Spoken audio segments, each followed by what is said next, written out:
Okay, so for this video, we're now going to proceed to our second chapter. So, ang second chapter, this is all about stresses. Okay, we're going to discuss in the entire chapter 2 yung fundamental concepts ng stress. Okay, so for our lesson 2 overall, okay, so we're going to discuss the normal stress. Okay, so para sa lessons or lesson na to, ito yung mga outcomes na kailangan natin ma-attain to identify the cause of stress in the body, to familiarize with the different types of stress, and to compute for the normal stress in internal normal force or resisting area of the body. Start natin discussion natin. Mag-start muna tayo no sa fundamental concept nga ng stress. So, dito sa mechanics of deformable bodies, we usually deal with stresses and deformation. So, as engineers, ang goal natin ay ma-minimize yung deformation and stress ng body in the design of machines and structures. Okay, now for the definition of stress. Ang stress, it describes the intensity of the internal force acting on a specific plane area passing through a point. So, pwede rin siyang i-define as the strength of a material per unit area or unit strength. So, mathematically, ang stress, no, it can be defined as the force on a member divided by area. So, force over area lang siya. Okay, ngayon, ano yung force na pinag-uusapan natin dito? Okay, yung force na pinag-uusapan natin dito is yung mga internal forces. Okay, na diniscuss natin dun sa lesson 1. No? So, yung mga internal forces natin, it can be a normal force or internal normal force or internal shear force. So, yun yung mga force na ginagamit natin dito, ha? Kapag tayo ay nagko-compute or nagso-solve ng stress. Again, yung force dito, ito ay internal force. Okay?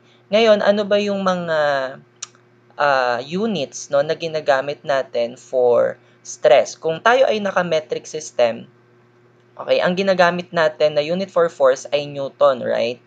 Over yung area, usually meter square, meter. So, naka-meter square, let's say, yung area. So, Newton per meter square kapag mga metric system nga. And take note, ang Newton per meter square, yan ay Pascal. Pero ang mas usual na ginagamit actually ay megapascal. Okay, so ang megapascal, ang katumbas niyan ay 1 million Pascal. And take note din na ang megapascal, katumbas niya din ang Newton per millimeter square. Okay, na kapag kinonvert mo, kumbaga, no, yung megapascal. Ang megapascal kasi pwede mo rin siyang sabihin na meganewton per meter square. So, kapag kinonvert mo yung meganewton per meter square, makikita mo na katumbas niya rin yung newton per millimeter square. Okay? Sige. Ngayon, kapag mga English system of units naman, ang usual natin dito, since pag force, pound yan, pag English system, over ang mga area dyan, either inch or feet, no? So, ang mga usual units natin for stress in English system is naka-pound per square inch or pwede mo rin siyang sabihin na PSI, pound per square inch. Yun yung ibig sabihin ng PSI. PSF naman, ibig sabihin yan, pound per square foot, kaya PSF. So, meron ka rin mga makikita na KSI, KSF. Yung KSI naman, yan ay kilopound, okay, per square inch. Okay? Yung kip, ibig sabihin yan, kilopound. So, sa madaling sabi, ang isang kilopound equal siya sa 1,000 pound. Okay? Meron ding KSF. Yung KSF naman, kip per square foot. No? Kip per square foot. Okay? So, yan yung mga usual units natin for stress. Ngayon, may iba't ibang types nga ng stress, no? Meron tayong tinatawag na normal stress, meron tayong tinatawag na shear stress, meron tayong tinatawag na bearing stress, meron tayong tinatawag na tangential and longitudinal stress in thin-walled vessel. So, yun nga, obviously, kapag ang stress mo ay normal stress, no, since generally nga ang mathematical definition niya ay force over area. So, yung force na gagamitin mo doon, internal normal force. Kapag naman shear stress ang ino-compute mo, ang force na kailangan mo, internal shear force. Okay? Sige. So, magi-start tayo no, dito sa video na to sa normal stress. Okay, so pag-usapan natin ang normal stress. Ang normal stress, tinatawag din siya na axial stress. Okay? So, it is a stress na minimeasure yung intensity ng internal, normal, or axial force. Okay? So, ang normal stress, it tends to compress or elongate a body. So, ang normal stress, pwede yan na tensile stress or compressive stress. Okay? Depende kung anong ginagawa nung stress nga dun sa body. Kapag yung body, no, nagiging subjected siya na nai-stretch siya, okay? Ang stress na nag-act doon ay tensile stress. Pero kapag yung body naman, siya ay nako-compress, so that is under compressive stress. Okay? So again, ang normal stress natin, no, by the way pala, no, ang notation natin dyan ay sigma. Okay?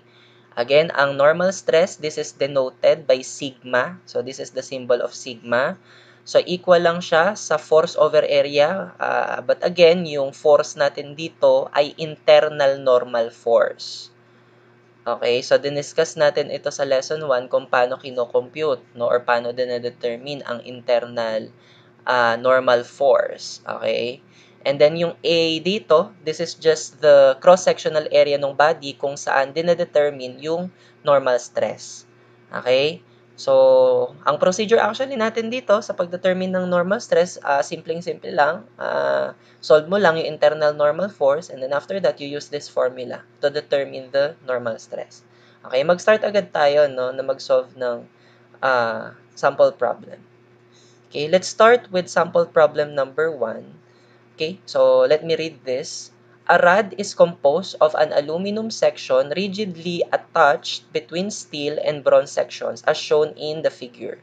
Axial loads are applied at the positions indicated. If P is equal to 3,000 pounds and the cross-sectional area of the rod is 0.5 inches square, determine the stress in each section. So, ito yung rod na binabanggit kay problem. So, this is a compound rod or composite rod kasi composed ito ng iba't ibang materials. So, as you can see, meron tayo ditong steel, and then meron tayong aluminum, and then meron tayong bronze. Okay? So, merong mga in-apply dito na axial loads, no? Yung 4P, as you can see, ayan, ito yung pagkaka-apply sa kanya. Ito naman yung P dito, no? Banda dito. So, may binigay na value for P. Yan ay 3,000 pound. Binigay din yung cross-sectional area ng netong rod natin na ito, which is 0.5 inches square. So, ang mga pinapa-determine dito ay stress in each section. Since tatlo yung section natin dito, steel, aluminum, at bronze, tatlong stresses yung ibibigay natin. Okay? So, stress ang ibibigay natin. So, again, paano siya i-determine? Una mong gawin, per section, i-determine mo yung internal normal force. Okay, mag-start tayo kay steel. So, para kay steel, okay, solve natin ang internal normal force niya. So, the internal normal force niya, 'di ba magpapass ka diyan ng imaginary section or cutting plane. So, mahati sa dalawang segment ang ating rod, itong kaliwa at itong kanan. So, piliin mo na lang yung mas simple na drawingan ng FBD. Piliin mo itong left segment. So, kapag dinrawing natin yung FBD nitong left segment, so ito yung cutting plane niya. And then, ito yung steel. Okay. So, ito yung 4P natin. Okay, ngayon dito sa kinat natin, no, diniscuss natin sa lesson 1, na dun sa kinakat natin na section, okay, meron ngayon dyan ma-expose na internal normal force.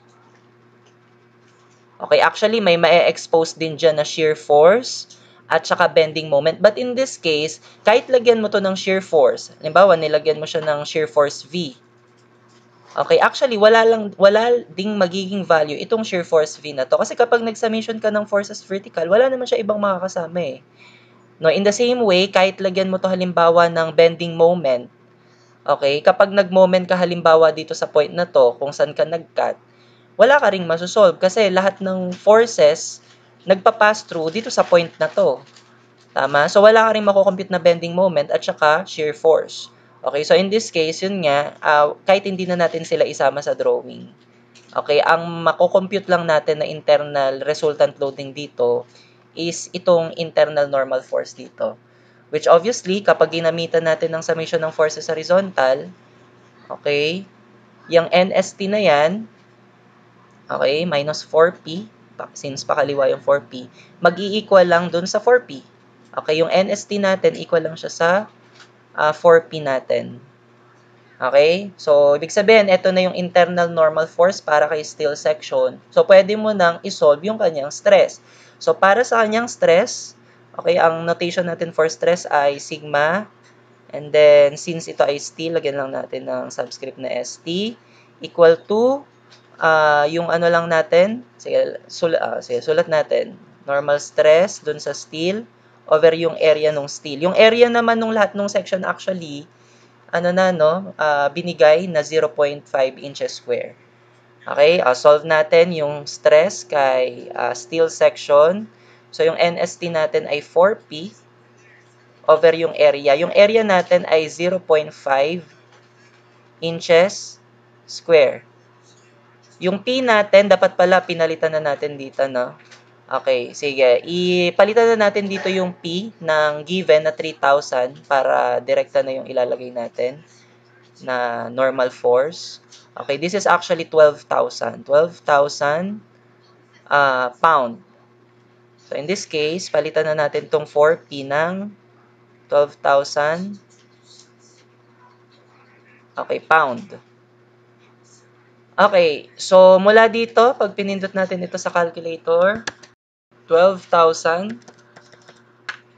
divided by 0.5, this is actually 24,000. Okay, so this is 24,000 pound per square inch, or pwede na lang natin sabihin na PSI. So this is the normal stress dun sa steel section. Pwede na natin tong i-box. Okay, now, for the next section, okay, ito na i-consider natin yung aluminum. Okay, so again, ang first procedure pa din, determine mo yung internal normal force sa kanya. So, mag-cut ka ng section sa kanya. Okay, or mag-pass through ka ng cutting plane. Okay? So, mahati sa dalawang segment ito, itong left at right. So, piliin mo na lang yung mas simple. Mas simple itong left. Okay, by the way ha, yung right kasi merong fixed support dito. So, isolve mo muna yung reaction dyan kung yan yung pipiliin mo. Pero pwede rin naman na yan yung piliin mo. Pero again, yung mas simple na lang, ito na lang, left section. So, ito yung kanyang cutting plane. Okay. So, drawing natin yung left. So, meron ditong 4P. And then, ito yung sa steel. Tapos yun nga, yung na-cut is yung aluminum. So, dito sa na-cut, magkakaroon dito ng internal normal force.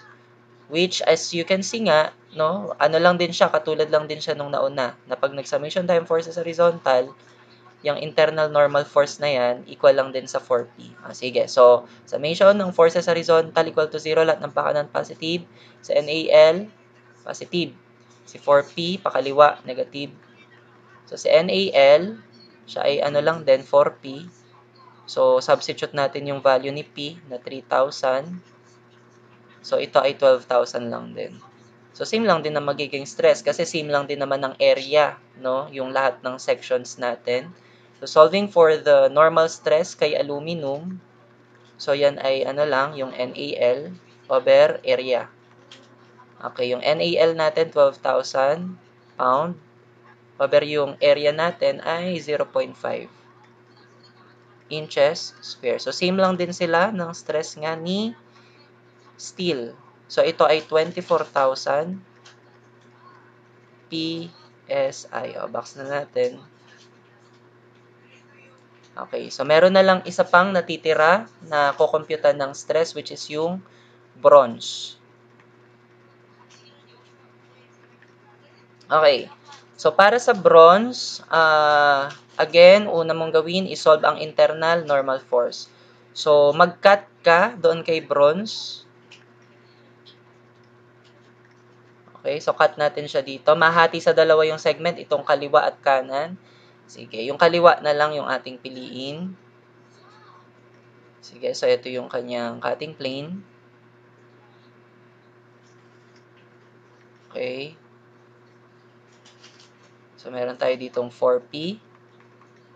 So, hanggang dito yung steel section, hanggang dito yung aluminum. And then, by the way, dito, meron ding P. Tapos, dito sa kinat natin na bronze, okay, may mag-a-act dyan na internal normal force. So, more likely pakanan to, no? So, kasi 4P to, pakaliwa. Ito naman P na pakanan. So, ang tutulungan nito yung P na pakanan to keep the system in equilibrium. So, ito ay NBR naman.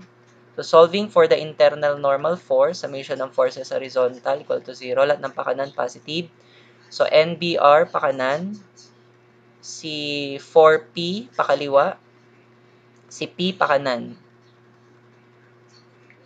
Okay? So, yung NBR, ito, pagsamahin mo, negative 3P is equal to 0. Substitute mo na dito yung P na 3,000.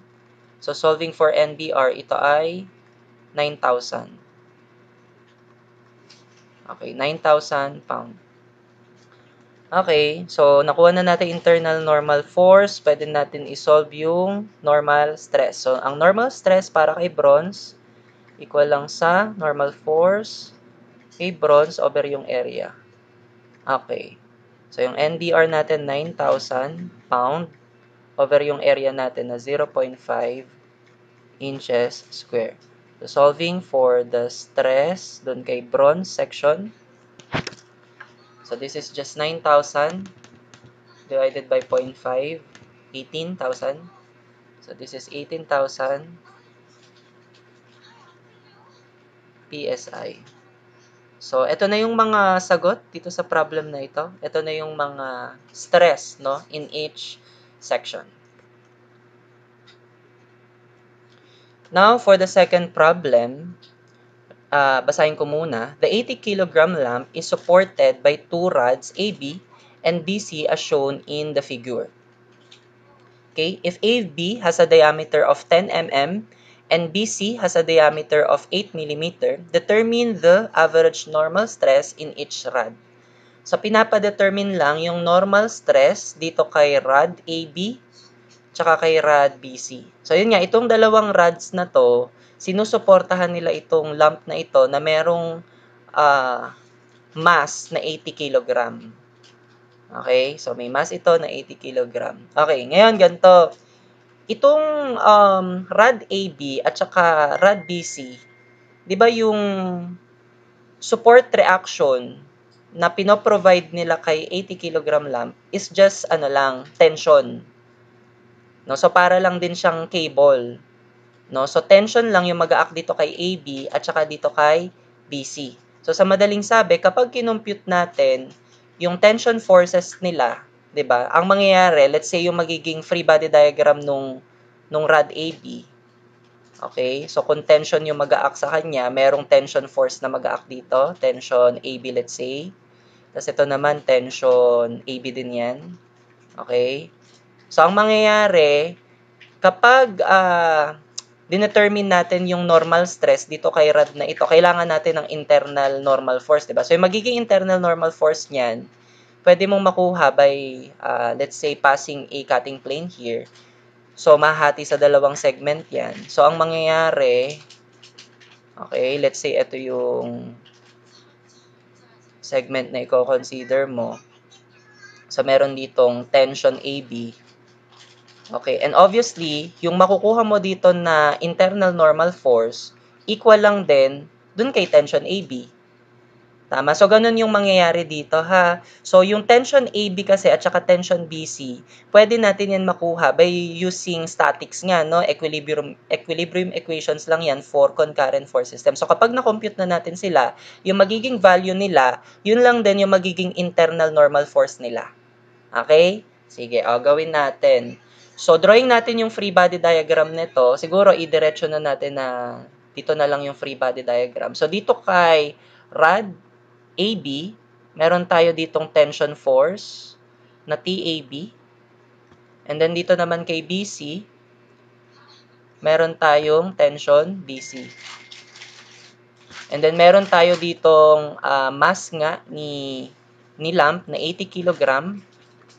Pero gawin natin itong Newton. So, multiply mo by 9.81 meter per second square. Ang kakalabasan nito ay Newton na, no, yung unit.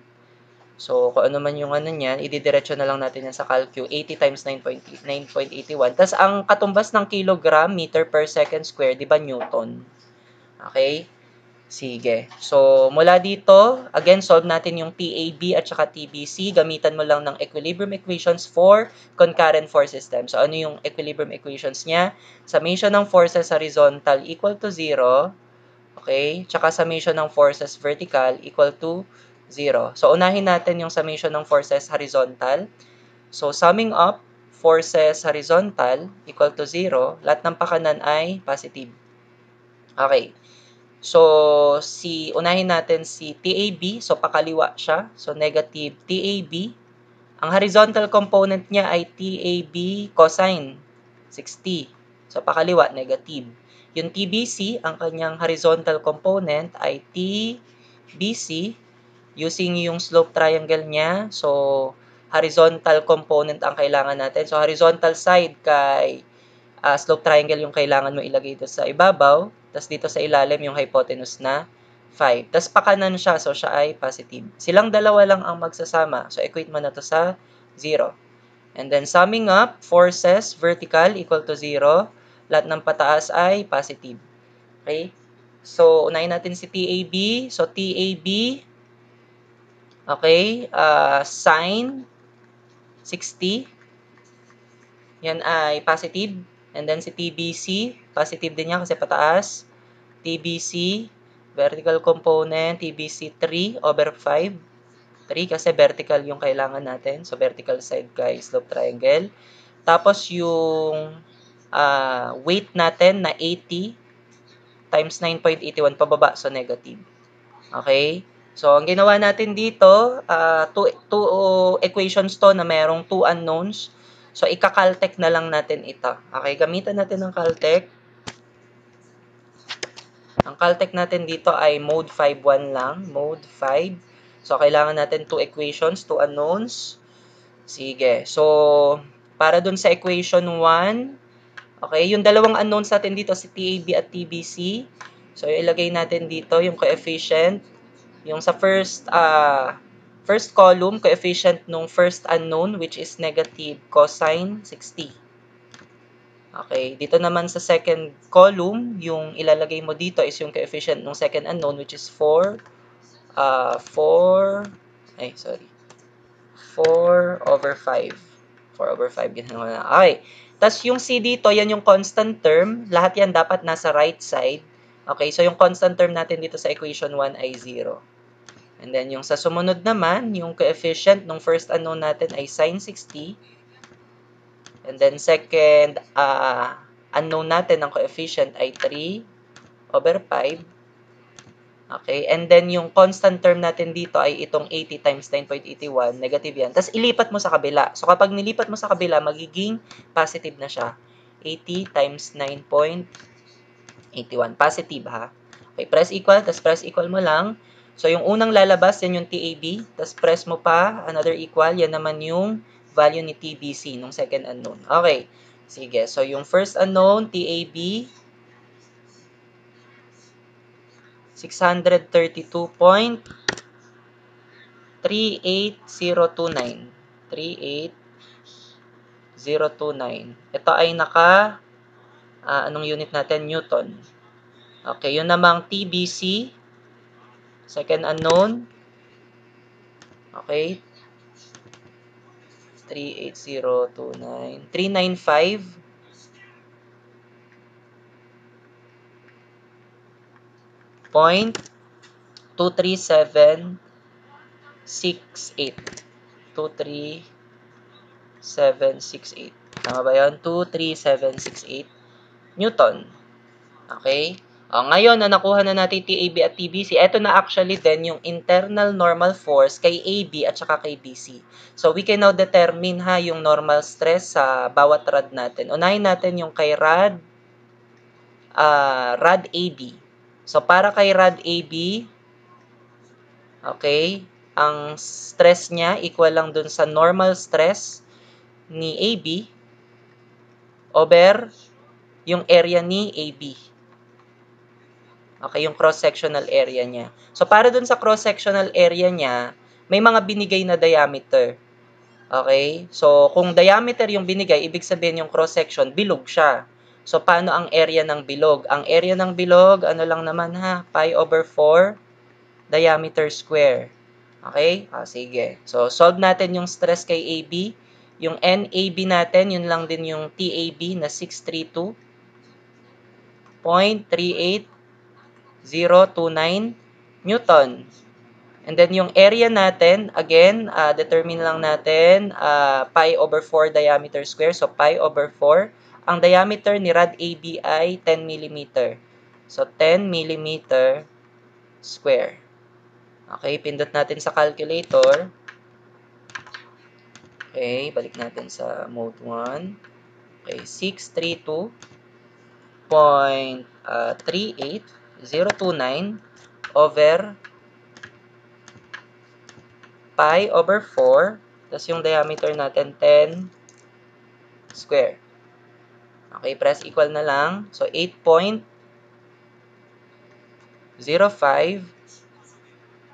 Okay, 8.05. 172. 172 Newton per millimeter square. Di ba yan ay megapascal? Okay, so ito na yung stress kay AB. Box natin. Okay, para naman sa stress kay rod BC, so yung normal force lang kay BC, which is equal lang din dun kay TBC, over yung area lang ni rod BC. Okay, yung NBC niya is yung 395.23768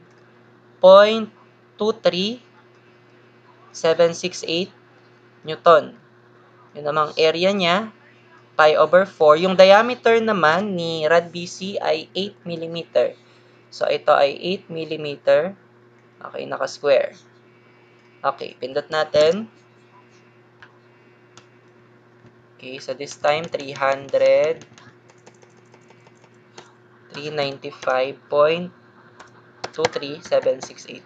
Tapos yung diameter dito ay 8. Okay, press equal, 7.86300 megapascal. So, ito na yung stress kay BC. And take note din, itong dalawang stresses na to, pareho silang tensile stresses. Okay, yung dun sa sample problem number 1, okay, yung mga stresses natin dito, yung kay steel, since pa-tension yung normal force, tensile din to, tensile force. Actually, lahat sila pa-tension, pati NAL at saka NBR. So, lahat din ito tensile stresses, no? Ayan. Anyway, sige. So, yan yung sample problem 1 and sample problem 2. Proceed tayo ngayon sa sample problem number 3. Okay. So, para sa sample problem number 3, find the stresses in members BC, BD, and CF for the truss shown. Indicate tension or compression. The cross-sectional area of each member is 1,400 mm square. So, as you can see, this is a truss. Okay, kung i-recall natin mula dun sa natutunan mo kay statics, no, ano ba yung force na nag-a-act sa members ng truss? 'Di ba ang tawag doon ay axial force? So, yun nga, ang axial force or normal force, they are just the same. No? So, kumbaga, yung kino-compute natin na force doon sa mga members natin, yun na din actually yung kumbaga normal force, okay, na nag-a-act doon sa member. So, kung pinapahanap yung stress doon sa members BC, BD, CF, so kunin mo lang yung force dito sa mga members na to, okay, over, no, divide lang natin doon sa given na area. And then, madedetermine na natin yung stress. Okay, so paano natin malalaman yung force kay members BC, BD, at saka CF? So, kailangan mo tong gamitan ng statics. No, since ito ay truss, no, so truss analysis ito, so pwede mo siya gamitan ng either method of joint or method of section. Pero dahil specific members lang naman yung pinapahanapan ng stresses natin or hahanapan natin ng force, mag-method of section na lang tayo. No? So, paano tayo dito magme-method of section? Sige, so yung mga members sa pinapahanapan ng stress, so yan din yung hanapan natin nga ng force, is sina member BC. So, lagyan ko lang ng mark si BC. Ito si BC. Si member BD. So, nasan si member BD? Ito. And then si member CF. So, nahiwalay si CF. Ito si CF. Okay. So, kung ako, gagamitan ko na lang ito ng method of section. Pero kung gagamitan ko to ng method of section, since magkakahiwalay itong tatlong members na hanapan natin ng force, hindi siya magiging possible na nasa isang cutting plane lang sila. Although, itong dalawa na to, si BC at saka BD, possible mapagsama ko sa isang cutting plane, pero si CF mahihiwalay talaga. Or pwede rin naman, mapagsama ko si BD tsaka si CF. Tapos ito naman si BC yung mahihiwalay. No? So, pwedeng ganun. So, sige, simulan natin na ang gagamitin kong cutting plane ay ito na lang. So, this part. Okay. So, ang rule naman kay cutting plane, dapat tatlo lang yung makat. Okay. Which in this case, ang nakat lang ito, si BD, si BC, at saka si AC. Tapos, another rule, dapat mahati sa dalawa yung truss. So, nahati naman sa dalawa yung truss itong taas na part, tsaka itong babang part. So, ang next mong gagawin, pili ka ng section or segment kung ito bang taas na part or itong baba. So, ang piliin mo yung taas na lang para wala na tayong kailangang isolve na reaction. Kasi itong baba may external supports. Kailangan pa isolve yung reactions dyan. Okay? So, drawing natin yung free body diagram na itong upper segment natin. Okay? Draw natin. So, meron tayo ditong AB. Okay? And then, yung cutting plane. Lagay ko lang yung cutting plane para yun na yung magiging basehan natin. So, ito yung cutting plane natin. Okay. Tapos, ito yung nakat. Isang nakat. Okay. And then, yung halimbawa nandito si point D. Ayan. So, ito nakat din ito. And then, alin pa yung nakat? So, ayan. Ito yung another na nakat. So, tatlong members yung nakat. Tapos, meron ditong applied load na 40 kN. Okay? So, mula dito, ito point A, ito point B. So, yung mga nakat na members is ito nga, ito si BD. Ito naman si BC. Ayan. Tapos yung isa, ibahin ko yung kulay, no? Kasi ang concern lang natin si BC, BD, ha? Ito, ibahin ko yung kulay. Ito naman si, anong member to? AC. Okay. So, ngayon, itong tatlo na to, si AC, BC, at saka BD, kaya assignan natin sila ng direksyon. Pwede mong ma-assignan yan ng tama, ibase mo lang sa equilibrium, or pwede mo rin na i-assign. Okay? Pero dito, sige. Ang gawin natin, assign ko ng tama, no, yung ano nila, yung direction nila. Ang pagbabasihan ko dito, yung equilibrium. No? So, yung equilibrium natin, dapat balance lahat ng forces horizontal, balance lahat ng vertical forces, tsaka dapat balance yung mga ikot, no? So, sa forces horizontal, ang ano natin dito, mga force na may horizontal component, si BD, tapos si AC horizontal, hindi natin alam sino pa kanan pa kaliwa pa, no? Vertical, dalawa ang vertical na unknown dito, si BCBD, so di rin natin alam sino pa taas pa baba. Mag-isip ka, saan tayo pwede mag-moment, no? Mag-isip ka ng pag-momentan na dalawang unknown at point with two unknowns. So, ito, pwede mong maisip si B. So, kapag nag-moment ka dito kay B, ang may moment lang si 40 at saka si AC. Si 40, ang ikot niya kay B, counter. So, dapat si AC, ang maging ikot niya kay B ay clockwise. Okay? Para maging equilibrium yung ikot. Tama? Silang dalawa lang ang maglalaban pag nag-moment tayo dito kay B Tama? Sige. So, sigurado tayo, pakaliwa. Yan. So, dapat si BD, pakanan. Tama? Tapos, si BC, since si BD at saka 40 pababa, so malamang si BC pataas. Ayan na. Na-assign natin ng tama yung mga direksyon nila. So, mula dito, solve natin si BC-BD. So, paano natin yun gagawin? Okay. So, inano na nga natin to kanina. Pag nag-summation ng forces horizontal, dalawa unknown, wala kang makukuha. Pag nag-summation ng forces vertical, wala ka rin makukuha kasi dalawa ang unknown. Pag naman nag-summation ka ng moment, saka ba dapat mag-moment? No? So again, ang concern lang natin masolve si BC at BD. Okay, so saan ka pwedeng mag-moment na pwede mong makompute either si BC o kaya si BD? Okay? So, okay, saan ba yung point na dalawang unknown yung dadaan aside kay B? Kasi kapag kay B ka nag-moment, si AC yung makukuha mo, hindi naman natin kailangan si AC. Okay, sige. Ang gawin mo, 'di ba si AC at saka BC, 'di ba magtatagpo sila kay point C? Tama? Na kapag in-extend ko tong si AC, tsaka si BD, ay BC, so dito sa point na to, ito ay point C, 'di ba? O mag-moment ka diyan. Para pag nag-moment ka diyan, cancel agad si AC at saka si BC, ma-solve mo si BD. By the way pala, si BD, alamin muna natin yung kanyang slope, no? Ang slope ni BD, no, as you can see dito, yung run niya 4, yung rise niya 3. Ayun yung kanyang slope. Sige, sulat natin yung slope niya. Okay, ang run niya at rise ay 4 ang run, 3 ang run. So, matic naman, hypotenuse niyan 5, no? Ayan. Tapos yung mga dimensions lang din, lagay natin, no? So, mula kay A hanggang kay C, yan ay 3 meters. Okay? Ano pa bang kakailanganin? Ano dyan? Ito, mula kay C hanggang kay B, 3 meters din. Okay. So, mula dito, mag-moment tayo kay C. So, summation ng moment kay C equal to 0, clockwise ang positive. So, dito kay C, ang moment arm ni 40 ay 3. Okay, ito yung 3 na to. Ang ikot niya ay counterclockwise, so negative. Ito namang si BD. So, paano mo siya i-moment kay C? I-varignon mo siya. So, i-varignon mo yung components niya, yung i-moment mo. So, yung components niya, lagay natin dito. So, ito yung kanyang horizontal component. Tapos, ito naman yung kanyang vertical component. Yung vertical component niya, actually, dadaan kay C. So, walang moment yon. Ang may moment lang sa kanya is yung horizontal component. Ang horizontal component niya, kung isusulat lang natin dito, no? So, siya ay BD times horizontal side ang kailangan kay slope triangle. So, 4. Ang ilalim ay 5. O, yan yung horizontal component.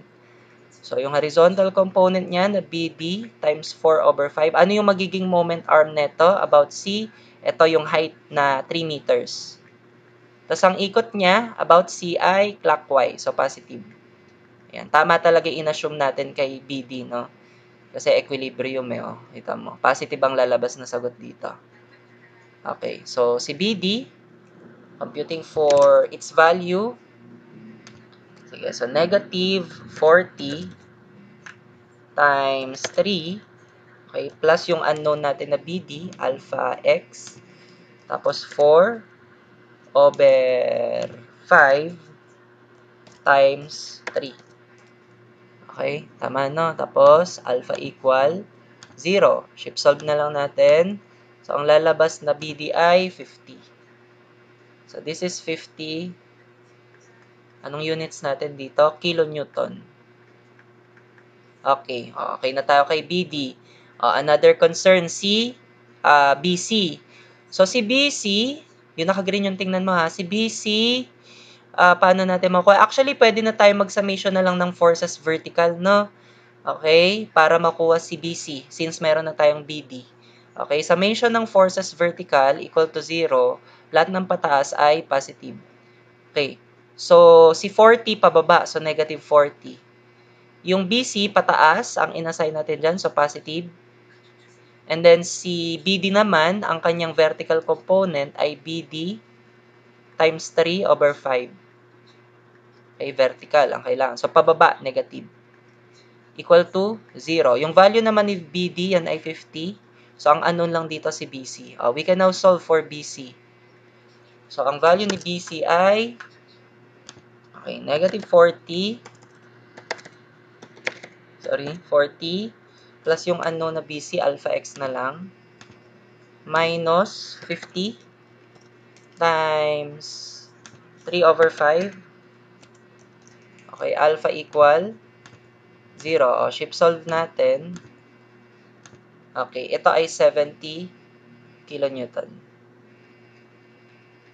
So, okay na tayo kay BD at saka kay BC. Ang another concern na lang natin si CF. So, paano naman natin makukuha si CF? So, kailangan natin maglagay ng panibagong cutting plane na masasama si CF. So, siguro dito na lang tayo mag-cutting plane. Ay, kulay green ba yung ginawa ko? Ano na lang, kulay blue. So, ito yung, or another color. Sige. Ito na lang, maroon. Okay, so ito yung another cutting plane natin. So, mahati sa dalawa yung truss, itong taas na part, tsaka itong babang part. So, piliin na lang natin itong babang part. So, para dito sa babang part, drawing natin yung free body diagram niyan. So, ito siya.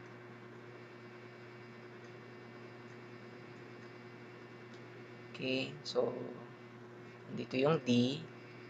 So, may cutting plane na tayo dito. Ito yung cutting plane natin banda. Yan. And then, nakat. Wait lang. So, CF. Lagyan ko lang ng ano para lagi siyang idugtong. So, may point F dito. Okay. Tapos, ayun na nga. So, nakat to si CD. And then, nakat din to si BD. And then, nakat din si CF. CF. Yan. So, yun yung tatlong nakat. Tapos, meron ditong 40 kilonewton na applied load. Meron din ditong 70 kilonewton na applied load. And then, pangalanan lang natin, ito ay A, ito ay B, ito ay 3 meters, ito din 3 meters, ito ay point D, ito point F. So, mula kay C hanggang dito kay D, yan ay 4 meters. Okay, tapos, ano pa ba? So, yung mga nakat, lagyan lang natin ng kulay. So, si BD, na-solve naman na ito kanina. So, tension siya, no? By the way, lagyan mo pala ng tension or compression. Okay, indicate mo kung tension, compression. Si BD kanina, siya ay tension. Si BC naman kanina, siya ay compression. Okay, don't forget that. Si BD, nakuha na rin natin yung value nito kanina, tapos siya ay tension. Okay, pangalanan natin, BD. Tapos si CF. Ito naman si CF. So, si CF, sige, maya natin assign yung direction yan. No? Tapos itong isa pang na cut, si CD. Pero di natin kailangan si CD, no? Ayan. Anyway, so, ang kailangan natin si CF. Ito na lang yung hindi nasusolve. By the way, si BD, lagay lang natin yung kanyang slope. May rise at run na yan kanina, 4 at 3. Okay, tapos yung value ni BD, lagay ko lang din. Ano na yan? 50 kilonewton. Okay, ngayon sa direction ni CF, paano natin to i-assign? Vertically, di ba ito na lang naman yung unknown si CF? Kasi si CD horizontal to no? So, vertically, si CF na lang ang unknown. Tapos yung mga vertical, puro pababa, si 40, si 70, at saka si BD. So, malamang si CF pataas. Sige. Ayan na, na-assign na natin ng tama si CF. Ito na lang ang concern si CF. Ilagay mo lang din pala kung ano yung slope niya or angle niya. So, ito si CF. So, kung slope siya, slope triangle niya, 4, tas 4. Pero since same sila ng, ng sides, na lang, angle na lang. 'Di ba kapag same sides, I mean, yung opposite adjacent side ng triangle ay same. Ibig sabihin yung angle niya ay 45 degrees. So, 45 degrees siya dito, 45 degrees din siya dito. So, ibig sabihin, si CF ay 45 degrees dito. Okay? Sige. So, ang concern again si CF makompute. Actually, itong CF na to, pwede natin tong makompute agad by na lang, sa aming forces vertical. Since siya lang yung unknown, di ba? Na vertical. Yun na yung gawin mo. So, summation ng forces vertical equal to 0. Lahat ng pataas, positive. Si 40 pababa, si 70 pababa, and then si CF pataas, at ang kanyang vertical component ay CF sine 45. Pataas, so positive. Tapos si BD, ang kanyang vertical component ay BD multiplied by vertical component ang kailangan. No? So, 3, yung vertical side niya sa slope triangle over 5. Tapos pababa, negative. Equal to 0. O si BD, ito ay 50. So, mas-solve natin si CF. Okay, pakipindot nga si CF.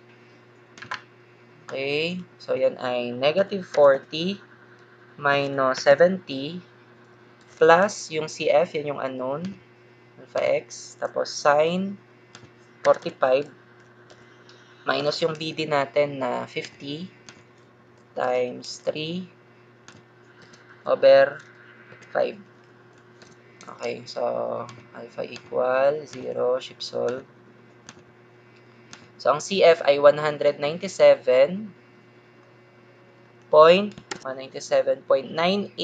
na, no? 98990. Okay. So, ito ay naka-kilonewton. Tapos, si CF natin, siya ay compression din. Ayan na, nasolve na natin yung mga forces dun sa bawat member. So, yan na din yung internal normal force ng bawat member. So, pwede na nating makuha din yung stress nila. Okay? So, yung stress natin ha, again, ano lang siya? Normal force over area. So, para dun kay, ano muna, BD. So, para kay BD, ang kanyang normal stress ay equal lang sa normal force niya na BD, which is 50, over yung area. Yung area actually ay given na. By the way ha, kilonewton tong ano natin, unit. So, gawin mo siyang newton, no? Multiply mo by 1,000. Okay, divided by yung area. Yung area ay given na 1,400. Kaya ko siya ni newton para megapascal yung magiging final unit. Okay, newton per millimeter square. So, yung stress kay BD, ito ay, sige, pindot. Yan ay 50 times 1,000 over 1,4. Yan ay 35 point, okay, tama no? 50, 35.71, sorry, 429 megapascal. Okay, box natin. Para naman kay BC, dito na lang lagay. Okay, ang kanyang normal stress, BC, equal siya sa, okay, yung normal force niya na 70 kilonewton, multiply mo by 1,000 para maging newton, over yung area na 1,400 millimeter square. So, yung ating sigma BC ay, palitan lang natin yung 50 ng 70. So, ito ay 50 megapascal. Okay, box natin. And then, para naman kay CF, okay, sigma CF equal sa, yung normal force ni CF ay 197.98990 kilonewton. Multiply mo by 1,000 para maging newton over yung area na 1,400 millimeter square. So, solving for sigma CF, ito ay, okay, palitan lang natin yung normal force ng 197.98990. Okay, ito ay 141.42136. Okay, this is in megapascal. Okay, so box natin. So, ayan na. So, naibigay na natin yung stress sa members BC, BD, at saka CF. So, that's it for this problem. Okay, now for sample problem number 4, member AC, shown in the figure, is subjected to a vertical force of 3 kN. So, ito yung member AC na binabanggit. Okay, subjected daw siya dito sa 3 kN vertical force na ito. So, pinapa-determine dito, okay, the position X of this force so that the average compressive stress at the smooth support C is equal to the average tensile stress in the tie rod AB.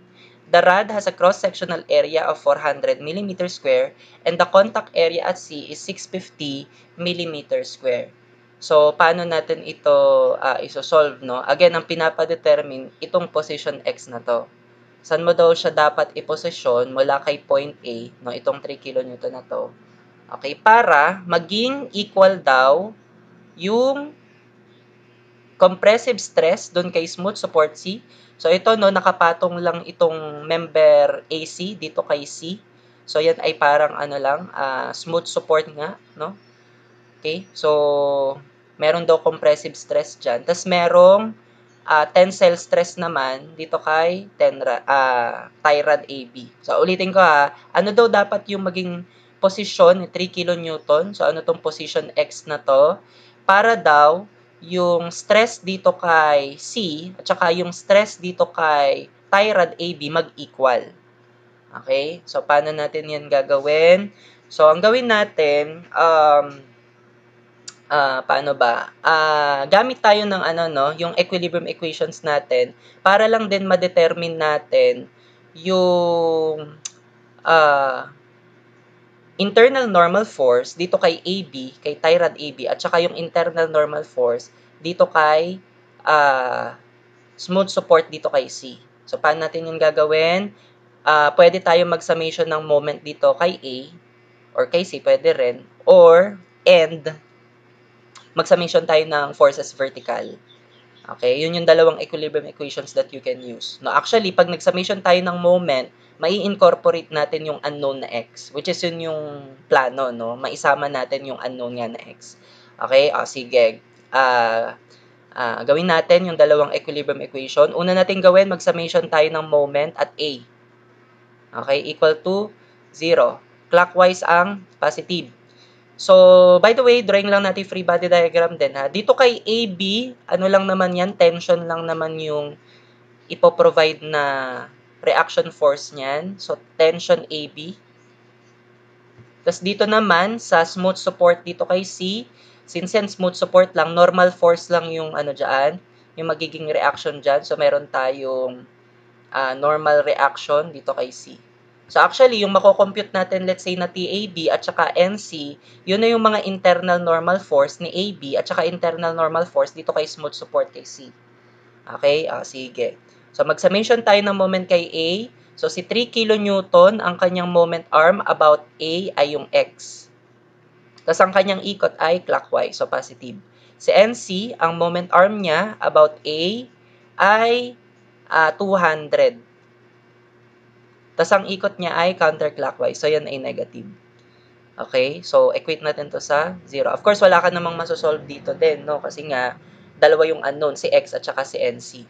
Okay? Tapos another equation, summation ng forces, vertical. Okay? Lahat ng pataas ay positive. Okay? So, si TAB pataas. Si 3 kN pababa. Si NC pataas. Equal to 0. So, dito, dalawa din unknown, si TAB at saka si NC. So, sa madaling sabi, dito sa dalawang equations na to, tatlo yung unknown. Dalawa lang equation mo. So, kailangan mo pa ng another equation. Saan manggagaling yung another equation mo? Yung binanggit kay problem. No, binanggit kay problem na dapat daw yung compressive stress dito kay C, okay, mag-equal sa tensile stress ni tie rod AB. So, pwede nating sabihin na yung magiging stress kay rod AB, okay, equal siya dun sa stress kay smooth support C. Wherein ito, di ba, pwede natin itong gawing force over area. So, yung force dito kay sigma AB is yung normal force ni tie rod AB. So, yung normal force ni tie rod AB actually is yung TAB na din mismo. So, pwede natin sabihin na TAB over yung area ni AB. May binigay ba na area ni rod? Meron. Ito, no? Yung 400. 400 mm square. So, equal siya sa force over area ni sigma C. Ang normal force ni sigma C is yung N sub C lang din. Okay, sige. N sub C over, okay, ano yung area ni smooth support kay C? Ito binigay, 650. Ayan na. So, makukuha mo yung relationship ni TAB at saka ni NC. Sige, so si TAB na lang ilabas natin. So, this will be an additional equation. No? Cross-multiply mo, magiging 400 over 650 NC. Oh. So, tatlong equations na yung meron ka. So, tatlong unknown. So, mas-solve mo yung tatlong unknowns na yan. No? Sige, so yung gawin natin, ano ba magandang gawin? Pwede actually to, Caltech. No? Pero siguro mag-substitution na lang tayo. Let's say, itong TAB na to, substitute natin dito sa TAB kay equation 2. Okay? Para ang magiging unknown lang, N sub C.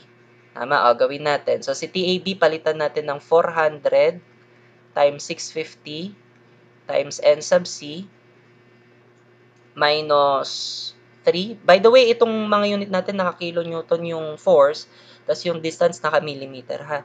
Okay, 400 times NC over 650, yan yung TAB, minus 3 plus NC. So, yung magiging unknown lang dito is yung NC.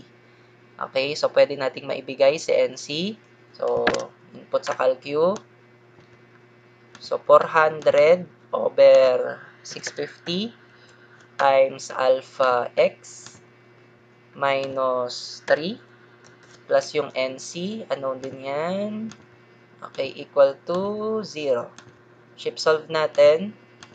Okay, ang lalabas ay 1.85714.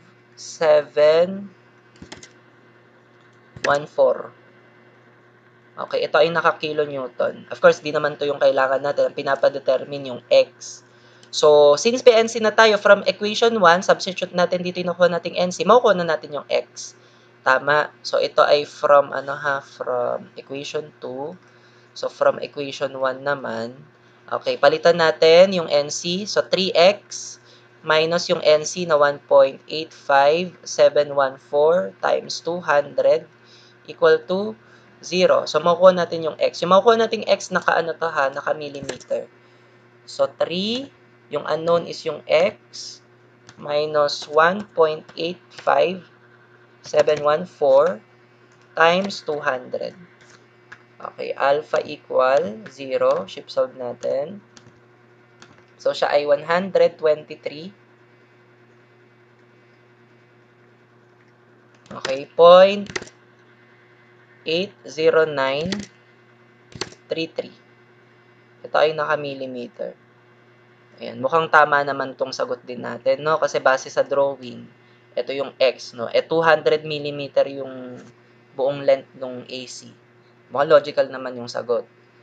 No, hindi yan magiging logical kung ang maging sagot mo lumagpas pa ng 200. Ha? Okay, sige. So, ito na yung hinahanap na position x ni force na 3 kN para daw yung compressive stress nga kay AB or tie rod AB at saka tensile stress pala kay rod AB at compressive stress kay smooth support C ay mag-equal. So, yan na yung sagot para dito.